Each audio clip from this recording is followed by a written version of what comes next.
ক্যামেরাটা চোখ বের করবে, কিন্তু মা ফাতেমা দুবেলাও খাওয়া পেত না, 3 বেলাও পেত না, কিন্তু আমার মায়েরা মা ফাতেমার মতো হবে না।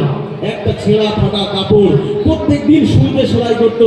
আর আমাদের ভাবিদের যদি একটা লাল শাড়ি হলদে শাড়ি ছিঁড়ে যায়, বলবে ওই দেখো ওই বেদবেরে বাজার থেকে একটা রঙিন শাড়ি আনো। দেখে দুবেলা দুমুটো ঘরে খাবার জোটে না, দুবেলা দুমুটো ঘরে খাবার জোটে না, তবু মা সংসারে, তবু মা সংসারে কেমন শোক দেখো না।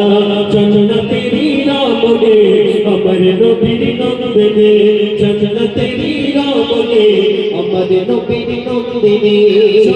জীর্ণ কাপড় থাকতো তাহার পরনে, যারা জীর্ণ কাপড় থাকতো তাহার পরনে, তবু মা ফাতেমা, তবু মা ফাতেমা চলতো যে পর্দা করে।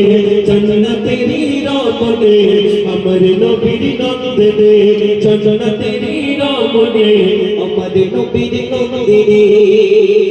এবার দেখি একটা মা কেক নিয়ে যায়, দেখি আমার থেকে আম্মা জান ফাতেমা মরণের আগে একটা দাবি করে গিয়েছিল তার স্বামীর কাছে, কোনো কেউ বলতে পারবেন?